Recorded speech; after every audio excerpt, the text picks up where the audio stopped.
Ah là là là là, ce sentiment d'être en retard, l'as-tu déjà ressenti? Je vais te dire peut-être un très gros mot, mais ce sentiment est parfois beaucoup lié à un sentiment d'abandon. Je m'explique. As-tu déjà fait des heures de colle un mercredi après-midi lorsqu'il fait ultra beau, tous tes potes sont partis faire du foot? À ce moment-là, tu peux avoir cette sensation de perdre un moment de ta vie. Et je pense que le boxeur a souvent beaucoup de revanche à prendre sur lui-même, mais surtout sur ses coéquipiers. Je pense que personne est satisfait de se faire rétamer en sparring à plusieurs reprises et plusieurs séances de boxe. Chose qui est très intéressante, c'est dans cette vidéo, je vais te donner 3 points qui, pour moi, font que tes coéquipiers vont plus vite que toi. Et avant de commencer cette vidéo, je voulais te dire que faut vraiment voir la salle de boxe comme un règne animal. C'est-à-dire que bien souvent, je mets en avant qu'on peut tous avoir cette frustration de être pas forcément encadré comme on le souhaiterait, de voir que la salle de boxe est divisée en 2 clans. Et bien souvent, lorsqu'on est dans le mauvais clan, par exemple le clan des débutants, des nouveaux venus, eh ben, on n'est pas forcément choyé, on n'a pas forcément l'attention qu'on souhaite. C'est quelque chose que j'ai beaucoup ressenti aussi en tant que boxeur lorsque les pros étaient plus choyés que les amateurs. Je vais te dire un truc bizarre, mais l'un des coachs des pros disait que, ça je te parle de trucs vraiment à l'ancienne, que soi-disant les boxeurs n'avaient pas besoin d'avoir à faire de la patte d'ours ou autre. Tu vois, c'est vraiment pour te dire que il y avait un manque justement d'attention des boxeurs amateurs.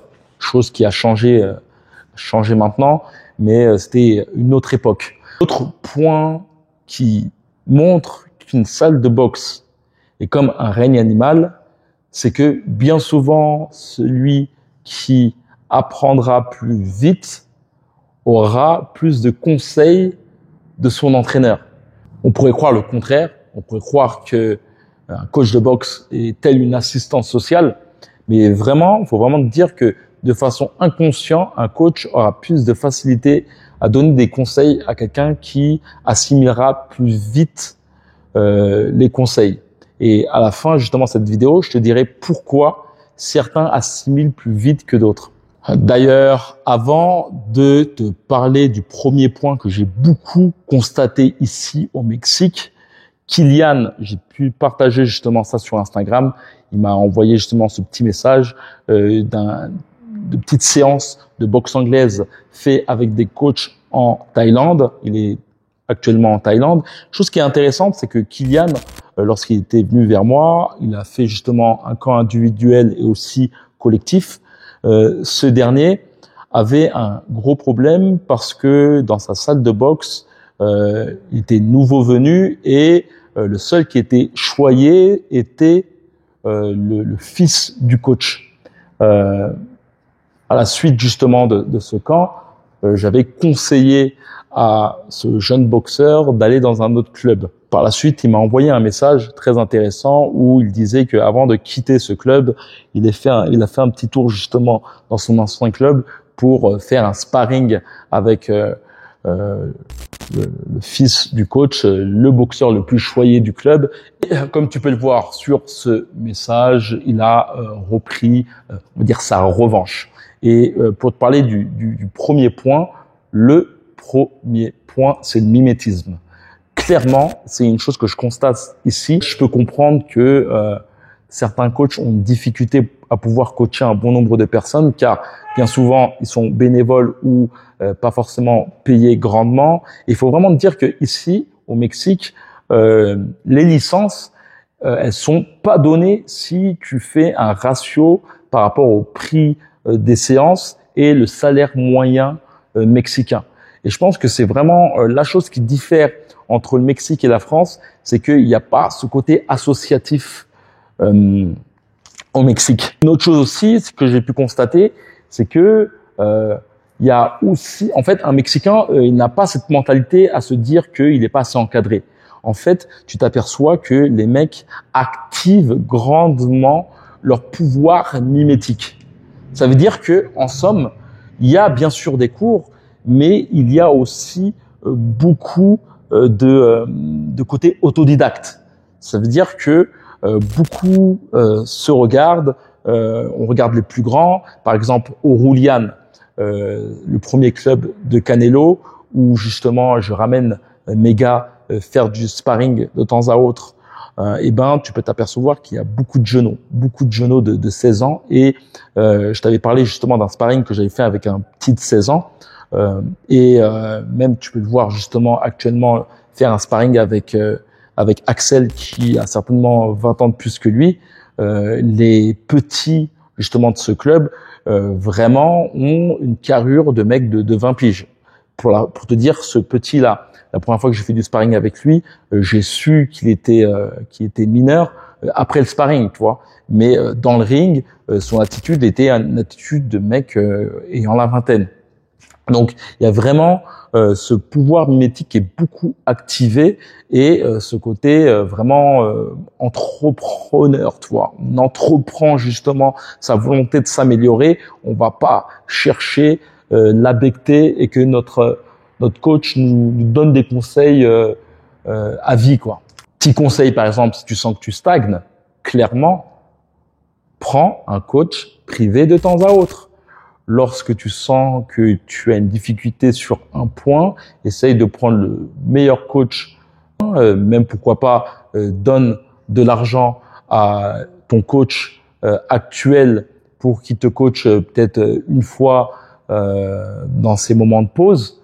Et dis-lui de t'apprendre et de te régler sur une chose qui te coince. Tu vois, si t'as pas forcément un grand budget, c'est vraiment un bon moyen pour toi de t'améliorer. Dernier point, pour moi, c'est la bataille entre la connaissance de ton corps et la technique. Pourquoi je te parle du combat entre la connaissance et la technique? Globalement, bien souvent, on a cette tendance justement à se focaliser sur la technique. Comme j'aime bien le dire, la technique, c'est comme tenir un katana. Tout le monde peut envoyer une droite. Tout le monde peut envoyer un uppercut. Même ma petite nièce de 4 ans. Néanmoins, la connaissance de ton corps, c'est justement devenir le katana, devenir le mouvement. Et c'est d'ailleurs le meilleur moyen pour toi de pouvoir justement te adapter à n'importe quelle situation lorsque tu te fais cogner salement. Pour moi, les boxeurs qui reflètent beaucoup cela sont les boxeurs qui ont cette tendance à boxer sans garde. Mohamed Ali et on va aller même plus loin, Prince Nassim Hamed et Emmanuel Augustus. C'est des boxeurs qui sont totalement aléatoires dans leur façon de boxer. C'est-à-dire qu'ils vont tomber sur l'un de leurs pieds et ils vont se rattraper pour frapper. Ils vont esquiver sur n'importe quelle situation et ils vont frapper tout de suite. En somme, c'est ça la définition de la connaissance de son corps. C'est connaître parfaitement la schématisation d'un bon coup. C'est boxer avant tout avec le bas de son corps et moins avec le haut du corps. J'en parlais beaucoup de crainte. Je pensais pas que ça allait être du vent ou du flanc, mais je pensais vraiment repartir sans avoir appris grand-chose, surtout au niveau de mes jambes, parce que c'est vrai que c'est dur. Même pourtant, je prends des cours particuliers et c'était compliqué. Mais là, oui, ça m'a bien aidé, moi. J'ai fait en Thaïlande, ce que j'ai remarqué en Thaïlande, c'est que c'est vachement orienté sur la préparation physique et sur le cardio. Donc en fait, on va vraiment enchaîner pendant plusieurs heures des exercices qui vont vraiment nous épuiser, mais on va pas vraiment être corrigé sur la technique, sur ce qui va pas, sur les mouvements. Ou alors ils vont nous le dire vite fait, mais ça va pas être tellement mieux. Là vraiment, ce qu'ils vont nous apprendre, c'est à tenir jusqu'au bout en fait, les 2 heures d'entraînement, puis ensuite sparrer. Alors qu'ici, en fait, pour le coup, ça va vraiment être axé sur la technique. La préparation physique, on se débrouille de notre côté. On arrive avec la condition physique qu'on arrive à obtenir en amont. Et là, on va vraiment travailler la technique à fond, travailler les mouvements, beaucoup les mouvements de talons, mouvements d'épaule.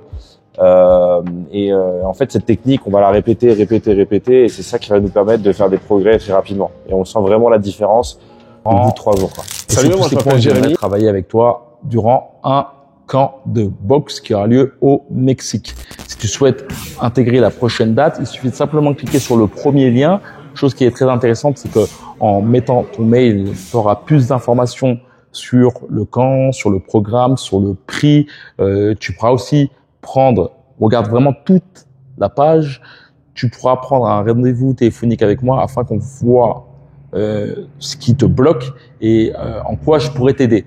En mettant ton mail aussi, tu recevras une formation de 5 jours que je t'enverrai dans ta boîte mail. Chose qui est aussi très importante, c'est que ce camp justement est uniquement basé sur la technique. J'ai pas envie de te faire travailler le cardio, pas envie de travailler justement ta condition physique ou ta musculature. Mon but, c'est uniquement de travailler ta technique et ce qui te bloque. Très intéressant justement si tu sens que tu as une certaine stagnation dans ta boxe. Beaucoup des gars qui viennent dans mon camp en termes généraux ne le disent pas forcément à leur club et après justement ils reviennent au club plus aiguisés, ressentent justement que ils arrivent à mieux faire face à leur adversaire et surtout ils ressentent qu'ils ont plus de répondants sur le ring. Et ça, c'est vraiment les points que j'aimerais travailler avec toi. Premier point, faire en sorte que chacun de tes pas puisse te permettre justement de frapper tes opposants. Faire en sorte de beaucoup travailler aussi tes contre-attaques. Peut-être que tu as une difficulté justement à faire face à des adversaires qui sont agressifs. Clairement, si tu sens que tu stagnes, que tu aimerais justement plus progresser au niveau de ta technique, si tu souhaites faire un bond de progression pour pouvoir revenir justement chez toi avec plus de technique, bon nombre des élèves qui viennent dans mes camps repartent avec une sensation d'avoir progressé comme s'ils avaient fait 3, 6 mois, parfois 1 an de boxe en 10 jours. Il suffit simplement de cliquer sur le premier lien pour avoir plus d'infos.